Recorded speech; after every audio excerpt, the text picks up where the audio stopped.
ವಾಸುದೇವಂ ಪರಿತ್ಯಜ್ಯ. ಇನ್ನು ಮುಂದೆ ಇತರ ದೇವತೋಪಾಸನೆ ಬಗ್ಗೆ ಏನು ಹೇಳಲಿಲ್ಲ ಆಚಾರ್ಯೇಶ್ವರಿಗೆ. ಹರಿಪೂಜೆ ಆಯ್ತು ರೀ, ಉಳಿದ ಪೂಜೆ ಮಾಡಬಾರದೇನು ನಾವು? ಯಾವ ಪೂಜೆ? ಇತರ ದೇವತಾ ಉಪಾಸನೆ ಬಗ್ಗೆ, ಇತರ ದೇವತೆಗಳ ನೈವೇದ್ಯಕ್ಕೆ ಹೇಳಿದ್ದರು. ಇತರ ದೇವತೆಗಳ ಪೂಜೆಯ ಬಗ್ಗೆ ಏನು?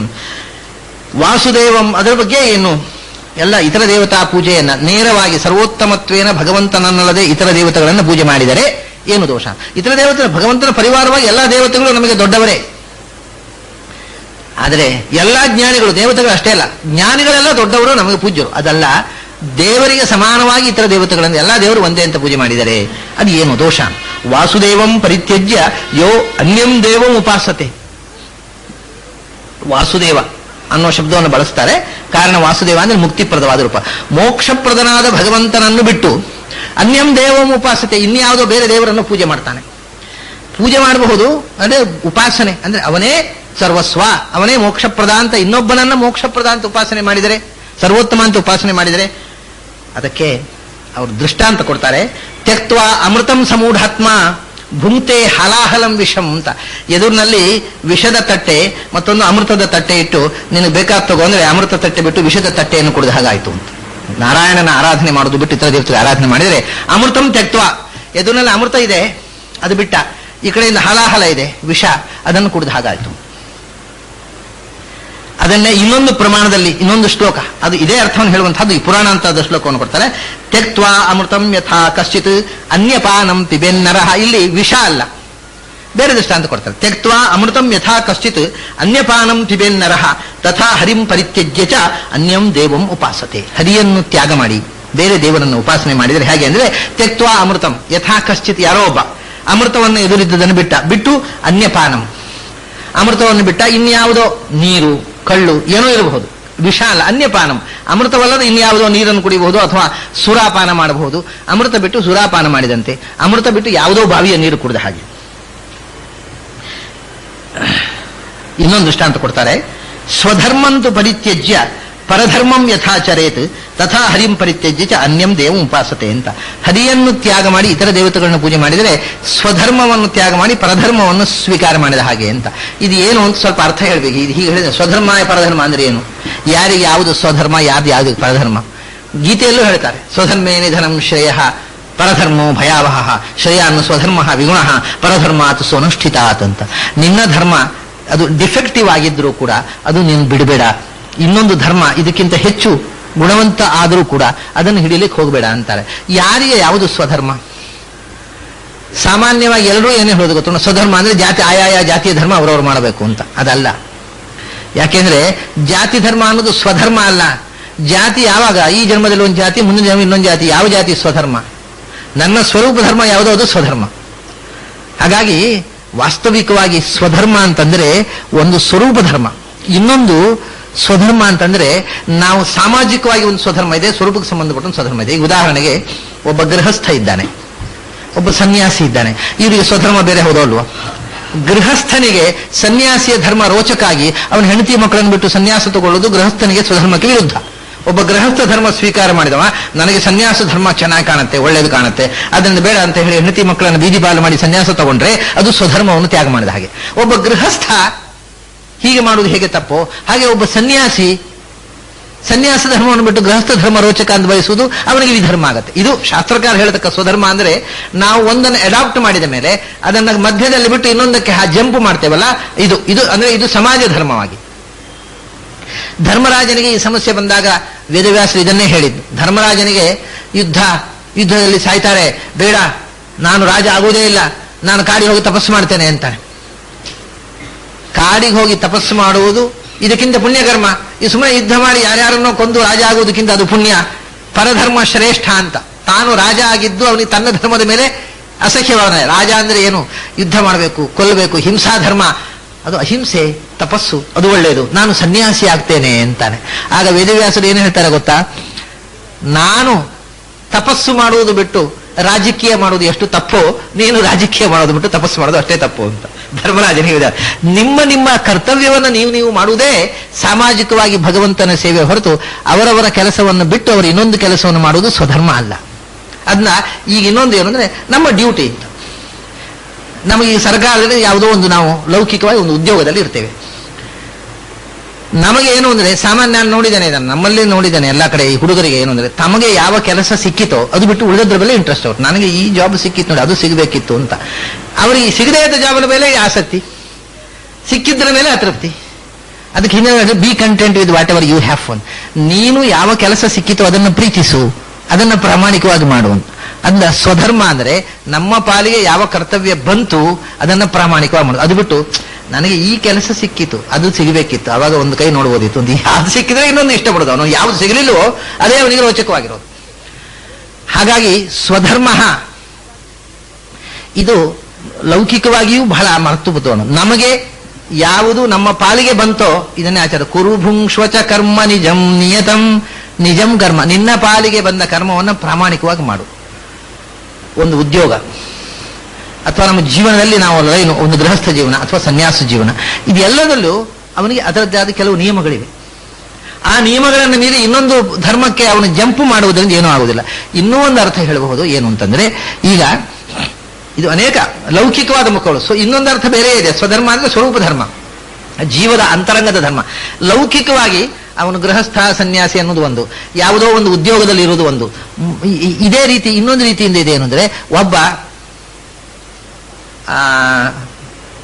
ವೈಷ್ಣವನಾಗಿ ಹುಟ್ಟಬಹುದು, ಒಬ್ಬ ಸ್ಮಾರ್ತನಾಗಿ ಹುಟ್ಟಬಹುದು, ಶಂಕರೈಟ್ ಆಗಿ ಹುಟ್ಟಬಹುದು, ಒಬ್ಬ ರಾಮಾನುಜೈಟ್ ಆಗಿ ಹುಟ್ಟಬಹುದು, ಒಬ್ಬ ಮುಸ್ಲಿಂ ಆಗಿ ಹುಟ್ಟಬಹುದು, ಒಬ್ಬ ಕ್ರೈಸ್ತನಾಗಿ ಹುಟ್ಟಬಹುದು. ಯಾರಿಗೆ ಯಾವುದು ಸ್ವಧರ್ಮ?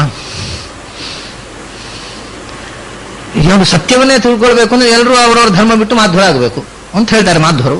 ಶಂಕರೈಟ್ ಸತ್ಯ ಎಲ್ಲ ಧರ್ಮ ಬಿಟ್ಟು ಶಂಕರೈಟ್ ಆಗಬೇಕು ಅಂತಾರೆ. ಯಾರಿಗೆ ಯಾವುದು ಸ್ವಧರ್ಮ? ಆಗ ಕಡೆ ಅಲ್ಲಿ ಏನು ಗೊತ್ತುಂಟ ಮಾನದಂಡ? ಯಾವುದು ಕೊನೆಯ ಸತ್ಯ ಅಂತ ಅನ್ನುವುದನ್ನು ಯಾವ ಜೀವಕ್ಕೂ ಒಂದು ಜನ್ಮದಲ್ಲಿ ತೀರ್ಮಾನ ಮಾಡಲಿಕ್ಕೆ ಬರುವುದಿಲ್ಲ. ಅದಕ್ಕೆ ಏನು ಆವಾಗ ಅಂದ್ರೆ, ನೀನು ಏನನ್ನು ಸಾಧನೆ ಮಾಡಬೇಕು ಅನ್ನೋದು ನಿನಗಿಂತ ಚೆನ್ನಾಗಿ ನಿನ್ನ ದೇವರಿಗೆ ಗೊತ್ತಿದೆ. ನಿನ್ನ ದೇವರು ನಿನ್ನನ್ನು ಯಾವ ಧರ್ಮದಲ್ಲಿ ಸೃಷ್ಟಿ ಮಾಡಿದ್ದಾನೆ ಆ ಧರ್ಮ ನಿನ್ನ ಸ್ವಧರ್ಮ ಪಾಲಿಸುವುದು. So to a Christian, Christianity is ಸ್ವಧರ್ಮ. To a Muslim, Islam is ಸ್ವಧರ್ಮ. To a Hindu, Hinduism is ಸ್ವಧರ್ಮ. ಅವನು ಹಿಂದೂ ಇಸ್ಲಾಂ ಸೇರುವುದು ಅವನ ಪರಧರ್ಮ, ಇಸ್ಲಾಂ ಧರ್ಮದಲ್ಲಿರುವ ಹಿಂದೂ ಆಗುವುದು ಪರಧರ್ಮ ಆಗುತ್ತದೆ. ಯಾಕಂದ್ರೆ ಅವನಿಗೆ ಆ ಜನ್ಮದಲ್ಲಿ ಅದನ್ನು ಸಾಧನೆ ಮಾಡಲಿಕ್ಕೆ ಭಗವಂತ ಆ ಜನ್ಮ ಕೊಟ್ಟ.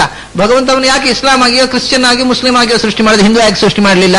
ಸರಿ, ನನ್ನ ಸ್ವಧರ್ಮ ಇದು ಸತ್ಯ. ಆದರೆ ದುರಾಗ್ರಹ ಇರುವಾಗ ಇನ್ನೊಂದು ಮತದ ಮೇಲೆ ಧರ್ಮದ ಮೇಲೆ ದ್ವೇಷ ಇಲ್ಲದೆ ಅದನ್ನು ಅನುಷ್ಠಾನ ಮಾಡೋದು. ಇದೆಲ್ಲವೂ ಭಾರತದಲ್ಲಿ ಈ ಸ್ವಧರ್ಮಕ್ಕೆ ಒಂದು ಕಥೆ ಇದೆ. ಇನ್ನೊಂದೇನು ಅಂದ್ರೆ, ಇದು ಸ್ವಧರ್ಮ ಮತ್ತು ನಮ್ಮಲ್ಲಿ ಅನೇಕ ಮಂದಿ ನಾವು ಶಾಕಾಹಾರಿಗಳು. ದೇಶದಲ್ಲಿ ಶಾಕಾಹಾರಿಗಳ ಸಂಖ್ಯೆ ಯಾವಾಗಲೂ ಮೈನಾರಿಟಿ, ಮಾಂಸಾಹಾರಿಗಳು ಹೆಚ್ಚಿಲ್ಲ. ಮಾಂಸಾಹಾರಿಗಳು ಮಾಂಸ ತಿನ್ನುವುದು ಬಿಟ್ಟು ಶಾಕಾಹಾರಿಗಳಾಗುವುದು ಅದು ಪರಧರ್ಮ. ಶಾಕಾಹಾರಿಗಳು ಶಾಖ ತಿನ್ನುವುದು ಬಿಟ್ಟು ಮಾಂಸಾಹಾರಿಗಳದು ಪರಧರ್ಮ. ಶಾಕಾಹಾರಿಗಳು ಆನುವಂಶಿಕವಾಗಿ ಶಾಕಾಹಾರಿಗಳಾಗಿದ್ದವರು ಶಾಖವನ್ನೇ ತಿನ್ನಿ, ಮಾಂಸಾಹಾರಿಗಳು ಮನೆತನದಲ್ಲಿ ಮಾಂಸ ತಿನ್ನೋದು ತಿನ್ನಿ ಅಂತಾರೆ ಶಾಸ್ತ್ರಕಾರರು. ತಿನ್ನಿ, ಅದನ್ನು ಬಿಡಬೇಕು ಅಂತೇನೂ ಇಲ್ಲ, ಆದರೆ ಅದನ್ನು ಸ್ವಚ್ಛಂದತೆ ಬೇಡ, ನಿಯಂತ್ರಣ ಮಾಡಿಕೊಳ್ಳಿ ಅಂತ ಹೇಳ್ತಾರೆ. ಅದಕ್ಕೆ ಮಹಾಭಾರತದಲ್ಲಿ ಒಂದು ಕಥೆ ಇದೆ. ವ್ಯಾಧನ ಕಥೆ. ಅವನು ಮಾಂಸ ಮಾರುವ ಒಬ್ಬ ವ್ಯಾಧ. ಅವನು ಪ್ರಾಣಿಗಳನ್ನು ಕೊಲ್ಲುವುದು, ಅಂಗಡಿಯಲ್ಲಿ ಮಾಂಸ ಮಾರುವುದು. ಅವನ ಬಗ್ಗೆ ಬಹಳ ಎತ್ತರದ ಗೌರವದ ಸ್ಥಾನ ಕೊಟ್ಟು ಮಹಾಭಾರತದಲ್ಲಿ ಒಂದು ಕಥೆ ಬರೆದಿದ್ದಾರೆ. ನಾವು ಸಾಮಾಜಿಕವಾಗಿ ನೋಡಿದ್ರೆ ಮಾಂಸ ಮಾರುವಂದ್ರೆ ಬಹಳ ಅವನು ಮ್ಲೇಚ್ಛ, ಅಸಂಸ್ಕೃತ, ಅನ್ಕಲ್ಚರ್ಡ್. ಪ್ರಾಣಿಗಳನ್ನು ಕೊಂದು ಅದರ ಮಾಂಸವನ್ನು ಅಂಗಡಿಯಲ್ಲಿ ಇಟ್ಟು ಮಾರುವ. ಅವನಿಗೆ ಹೆಸರು ಧರ್ಮವ್ಯಾಧ ಅಂತ. ಈಸ್ ರೆಪ್ರೆಸೆಂಟೇಟಿವ್ ಆಫ್ ಧರ್ಮ, ಪರ್ಸಾನಿಫಿಕೇಶನ್ ಆಫ್ ಧರ್ಮ. ಮಹಾಭಾರತ ಹೇಳ್ತಾರೆ ಅವನು ಮಾಂಸ ಮಾರುವವನು. ಏನಾಗುತ್ತೆ ಅಂದ್ರೆ, ಅದಕ್ಕೆ ಆ ಕಾಂಟ್ರಾಸ್ಟ್ ಕೊಡ್ತಾರೆ ನೋಡಿ. ಒಬ್ಬ ಋಷಿ ತಪಸ್ಸು ಮಾಡ್ತಾನೆ. ಋಷಿ ಬ್ರಾಹ್ಮಣ, ಅವನು ತಪಸ್ಸು ಮಾಡ್ತಾನೆ. ತಪಸ್ಸು ಮಾಡಿ ಮಾಡಿ ಮಾಡಿ ಮಾಡಿ ಅವನು ವಿಲುಪವನ್ನು ಬೆಳೆಸಿಕೊಳ್ತಾನೆ. ಒಂದು ದಿವಸ ಹೀಗೆ ಕಣ್ಣು ತೆರೆದು ನೋಡ್ತಾನೆ, ಎದುರಿನಲ್ಲಿದ್ದ ಹಕ್ಕಿ ಸುಟ್ಟು ಕೆಳಗೆ ಬಿದ್ದು ಬಿಡುತ್ತೆ. ಆಹಾ, ಎಷ್ಟು ಶಕ್ತಿ ಬಂದು ಹೋಯ್ತು ತಪಸ್ಸಿನಿಂದ. ನಾನು ನೋಡಿದ ತಕ್ಷಣ ಸುಟ್ಟು ಬಿಡಬಹುದು ಒಂದು ವಸ್ತುವನ್ನ, ಅಷ್ಟು ವಿಲ್ಪವರ್ ಡೆವಲಪ್ ಆಯಿತು, ನಾನು ಸಿದ್ಧ ಪುರುಷನಾದೆ ಅಂತ ಖುಷಿಯಾಗೋಯ್ತು ಆ ಬ್ರಾಹ್ಮಣನಿಗೆ. ತಪಸ್ಸು ನಿಲ್ಲಿಸಿಬಿಟ್ಟ, ಅಲ್ಲಿಗೆ ತಪಸ್ಸು ನಿಲ್ಲಿಸಿಬಿಟ್ಟ. ಅದು ಮತ್ತೆ ವಾಪಸ್ ಬಂದ. ಒಂದು ದಿವಸ ಭಿಕ್ಷಾಟನೆ ಹೋಗಿ ಒಂದು ಮನೆ ಹತ್ತಿರ ನಿಂತು, ಭಿಕ್ಷಾಂ ದೇಹಿ ಭವತಿ ಭಿಕ್ಷಾಂ ದದಾತು ಅಂದ. ಅವಳು ಒಳಗಡೆಯಿಂದ ಕೆಲಸ ಮಾಡ್ತಾ ಇದ್ಲಂತೆ ಹೆಣ್ಮಗಳು. ಅವನು ಮನೆಯಲ್ಲಿ ಅಡಿಗೆ ಮಾಡ್ತಿದ್ಲು, ಗಂಡನಿಗೆ ಬಡಿಸ್ತಾ ಇದ್ಲು. ಸ್ವಲ್ಪ ನಿಧಾನ ಆಯ್ತು. ಇವನು ಭವತಿ ಭಿಕ್ಷಾಂ ದೇಹಿ ಮಾಡ, ಅವನು ಸ್ವಲ್ಪ ನಿಧಾನ ಬಂದ್ಲು, ಭಿಕ್ಷೆ ತಂದು ಹಾಕಿದ್ಲು. ಹಾಕಿದ ತಕ್ಷಣ ಈ ಕೆಂಗಣ್ಣ, ಇವನಿಗೆ ನನ್ನಂತಹ ಮಹರ್ಷಿಯನ್ನು ಕಾಯಿಸಿಬಿಟ್ರು ಅಂತ ಸಿಟ್ಟಿವನಿಗೆ. ಏನಪ್ಪಾ ಎಷ್ಟು ದೊಡ್ಡದ, ನೋಡಿದ್ರೆ ಸುಟ್ಟು ಹೋಗ್ಬೇಕಂತ ತಪಸ್ವಿ ನನ್ನ ಕಾಯಿಸಿಬಿಟ್ಲಲ್ಲ ಅಂತ ಸಿಟ್ಟಿನಲ್ಲಿ ಈ ಕೆಂಗಣ್ಣನ ನೋಡಿದಂತೆ.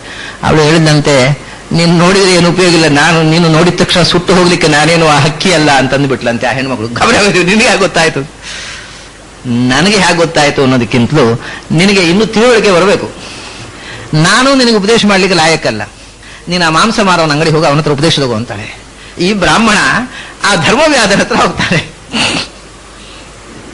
ಅಂತ ಹೇಳ್ತಾನೆ, ನಿನ್ನನ್ನು ಇಷ್ಟು ಎತ್ತರಕ್ಕೆ ಹಾಕಿ ಹೇಳಿದ್ದು ನೀನು ಬಹಳ ದೊಡ್ಡ ಧಾರ್ಮಿಕ ವ್ಯಕ್ತಿ ಅಂತ.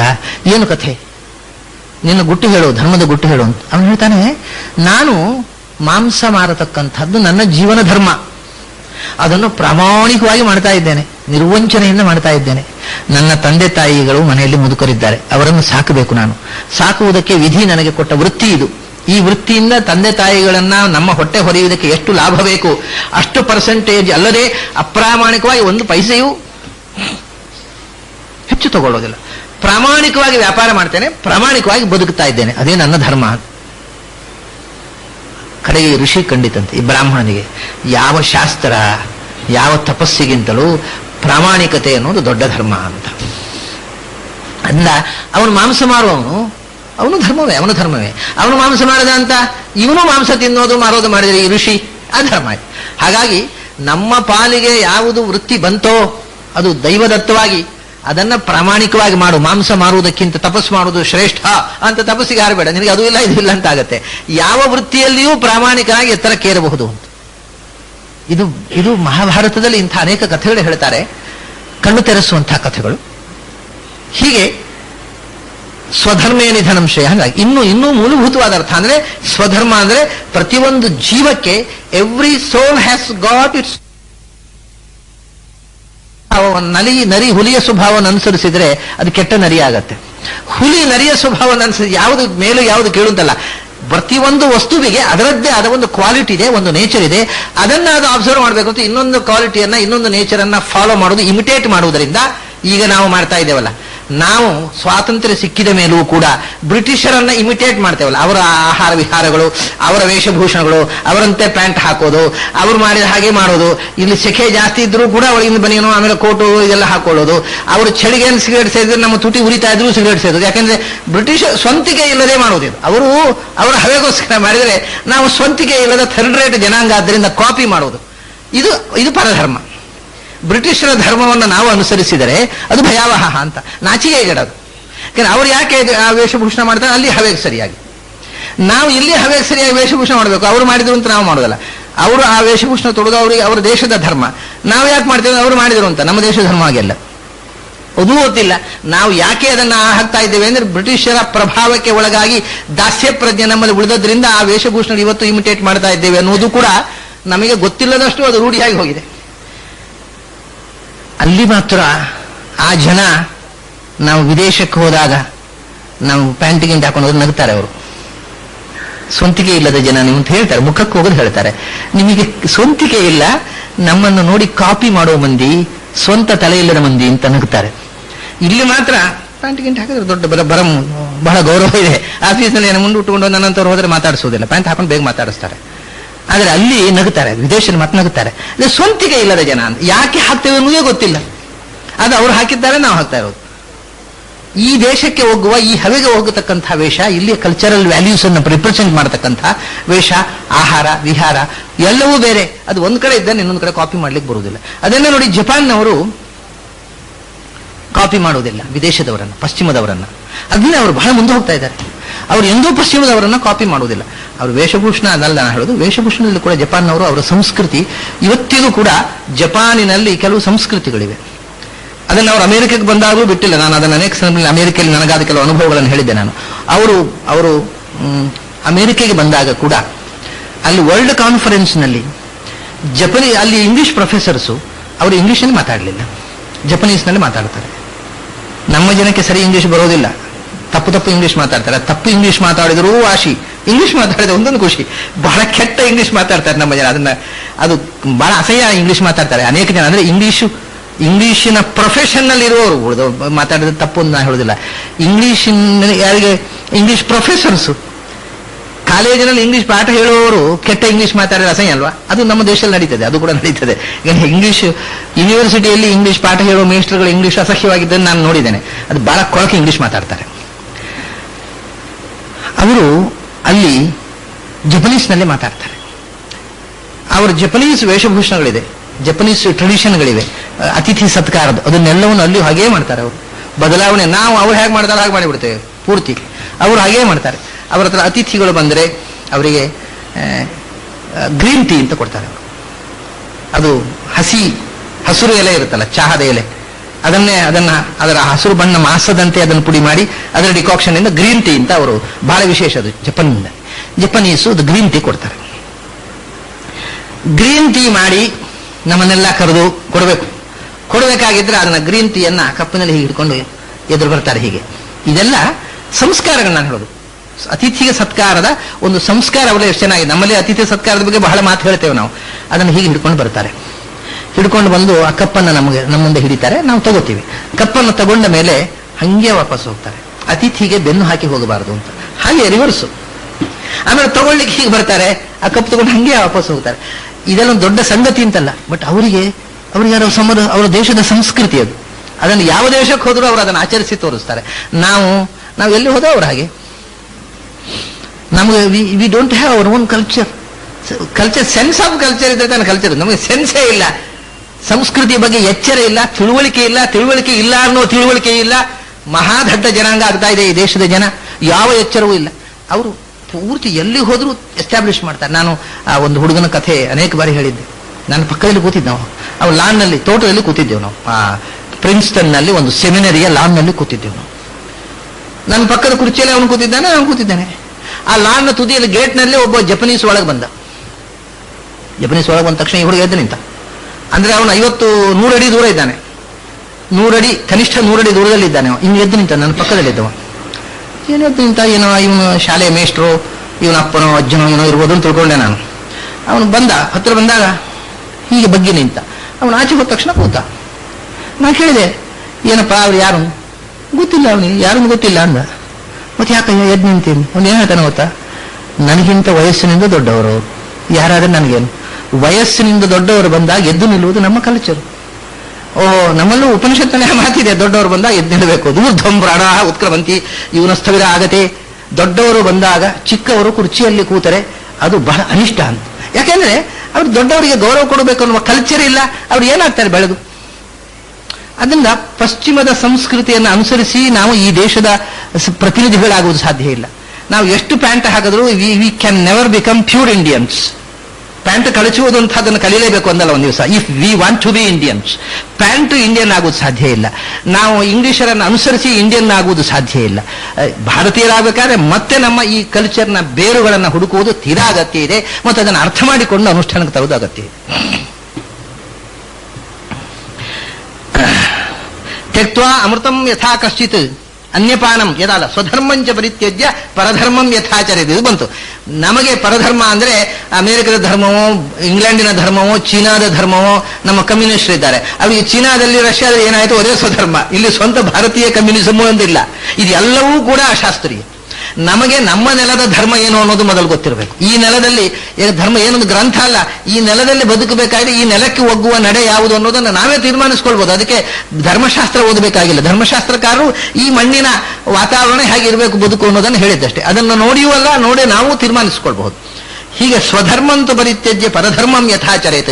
ನಮಗೆ ಸಹಜವಾದ ನಾವು ಇರುವ ವಾತಾವರಣಕ್ಕೆ, ನಮ್ಮ ಮನಸ್ಸಿಗೆ, ನಮ್ಮ ವೃತ್ತಿಗೆ, ನಮ್ಮ ಬದುಕಿಗೆ ಒಗ್ಗುವಂತಹ ಧರ್ಮವನ್ನು ತ್ಯಾಗ ಮಾಡಿ ಇನ್ನೊಬ್ಬರ ಧರ್ಮ ಶ್ರೇಷ್ಠ ಅಂತ ಅದನ್ನು ಅನುಕರಣೆ ಮಾಡುವುದುಂಟಲ್ವಾ, ಅದು ಎಷ್ಟು ಅಸಹ್ಯ ಅಂದ್ರೆ ಅದನ್ನ ಉಪಮಾನ. ಅಂಥದ್ದೇ ಹರಿಂ ಪರಿತ್ಯಜ್ಯ ಅನ್ಯಂ ದೇವ. ಭಗವಂತನನ್ನ, ನಾರಾಯಣನನ್ನು ಬಿಟ್ಟು ಇತರ ದೇವತೆಯನ್ನು ಪೂಜೆ ಮಾಡೋದೇನು ಅಂದ್ರೆ ಸ್ವಧರ್ಮವನ್ನು ಬಿಟ್ಟು ವಿದೇಶಿ ಧರ್ಮವನ್ನು ಅಡಾಪ್ಟ್ ಮಾಡಿಕೊಂಡ ಹಾಗೆ.